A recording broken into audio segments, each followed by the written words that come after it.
Hello ছোট্ট বন্ধুরা, আসসালামু আলাইকুম। তোমরা সবাই কেমন আছো? আমি তোমাদের তানভীর ভাই ফ্রম তানভীর সায়েন্স একাডেমি।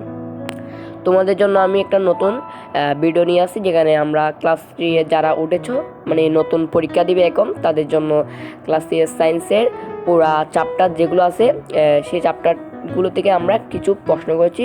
প্রশ্নের সংখ্যা হচ্ছে 20টা আমরা প্রশ্ন করেছি আলাদা আলাদা চ্যাপ্টার থেকে। তোমরা যদি এগুলো পড়ো তাহলে তোমরা মার্ক পেতে পারো আর কি। তো সম্পূর্ণ বিস্তারিত তথ্য আমরা ফিরে যাই। প্রথমে উদ্ভিদ। সালোক সংশ্লেষণ কি? সালোক সংশ্লেষণ কি? গাছ কোথা থেকে শক্তি তৈরি করে? তোমাদের জন্য এটা আবার রিপিট করলাম। সালোক সংশ্লেষণ কি? গাছ কোথা থেকে শক্তি তৈরি করে? উত্তর, যারা উত্তর পারবে তারা পজ করতে পারবে, আর যারা উত্তর পারবে না তারা ভিডিওটা ভালো করে শুনতে পারবে। গাছ সূর্যের আলো, পানি ও বায়ু থেকে কার্বন ডাই অক্সাইড নিয়ে খাদ্য তৈরি করে। আবার বলছি, গাছ সূর্যের আলো, পানি ও বায়ু থেকে কার্বন ডাই অক্সাইড নিয়ে খাদ্য তৈরি করে। এই প্রক্রিয়াকে বলে সালোক সংশ্লেষণ। মূলত গাছে সূর্যের আলো থেকে পানি ও বায়ু কার্বন ডাই অক্সাইড গ্রহণ করার পুরা প্রক্রিয়াটাই হলো সালোক সংশ্লেষণ। এবার প্রাণী 3টি অবস্থা কি কি? তোমরা যারা পারবে তারা পজ করতে পারো, তা আমি বারবার বলছি, আর যারা পারবে না তাদের উত্তরটা তোমরা নিতে পারো। পানির 3টি অবস্থা হলো কঠিন, তরল, বায়বীয়। যেমন কঠিন বরফ, তরল পানি, বায়বীয় বাষ্প। তৃতীয় প্রশ্ন, সৌরজগৎ। সৌরজগতের কেন্দ্রে কি আছে? পৃথিবী কতদিনে সূর্যকে প্রদক্ষিণ করে? উত্তর, সৌরজগতের কেন্দ্রে সূর্য আছে। পৃথিবী 365 দিন এক বছর, অর্থাৎ এক বছরে সূর্যকে একবার প্রদক্ষিণ করে। চতুর্থতম প্রশ্ন, মানব দেহ।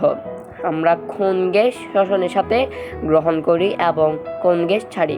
উত্তর, আমরা অক্সিজেন গ্রহণ করি এবং কার্বন ডাই অক্সাইড ছেড়ে দিই। 5 নম্বর প্রশ্ন, প্রাণী। তৃণভোজী, মাংসাশী ও সর্বভোজী প্রাণীর মধ্যে পার্থক্য কী? উত্তর, তৃণভোজী শুধু ঘাস খায়, উদ্ভিদ খায়, যেমন গরু। মাংসাশী শুধু মাংস খায়, যেমন বাঘ। আর সর্বভোজী উভয় খায়, যেমন মানুষ। 6 নম্বর প্রশ্ন, বায়ু। বায়ুতে কোন কোন গ্যাস থাকে? কোনটি সবচেয়ে বেশি? উত্তর, বায়ুতে নাইট্রোজেন 78% থাকে, অক্সিজেন 21% এবং অন্যান্য গ্যাস থেকে নাইট্রোজেন সবচেয়ে বেশি। 7 নম্বর প্রশ্ন, পানিচক্র। পানিচক্র কি? এটি কিভাবে কাজ করে? উত্তর, সূর্যের তাপে পানি বাষ্প হয়, মেঘ হয়, তারপর বৃষ্টি হয়ে আবার মাটিতে ফিরে আসে। এই প্রাণীচক্র। অর্থাৎ আমরা যখন বৃষ্টি পড়ে সেটি আবার বাষ্প আকারে পরিণত হয়, যখন রোদ ওঠে আর কি, সেটা আবার মেঘে যায়, মেঘে আবার প্রাণী পরিণত হয়। এটাকে বলে প্রাণীচক্র। 8 নম্বর প্রশ্ন, পোকামাকড়। প্রজাপতির জীবনচক্রের ধাপগুলো কী কী? উত্তর, ডিম, ওয়েব পোকা, লার্ভা, গুটি, পিউপা, প্রজাপতি। এই 4টি ধাপে প্রজাপতির জীবনচক্র সম্পূর্ণ হয়। 9 নম্বর প্রশ্ন, পরিবেশ।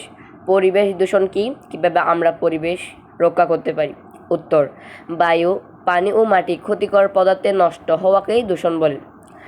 গাছ লাগানো ও ময়লা না ফেলে পরিবেশ রক্ষা করা হয়, যায়। 10, তাপ ও আলো। তাপ ও আলোর প্রধান প্রাকৃতিক উৎস কি? উত্তর, সূর্য হলো তাপ ও আলোর প্রধান প্রাকৃতিক উৎস। সূর্য ছাড়া পৃথিবীতে জীবন থাকতো না। সো বন্ধুরা, তোমাদের জন্য আজকে এতটুকু থাক। আগামীবার তোমাদের জন্য আমি আরও ভালো করে ভিডিওটা নিয়ে আসবো। আজকে আমি 10টা কোয়েশ্চেন দেওয়ার জন্য চেষ্টা করছি। তোমাদের জন্য আমি পরে হইলে আমি তোমাদের জন্য আরও 10টা কোয়েশ্চেন আনবো। তোমরা like, share and comment, subscribe করবে। আমাদের পাশে থাকার জন্য বেল আইকনটা একটু অন করে দিও। আল্লাহ হাফেজ, বাই বাই।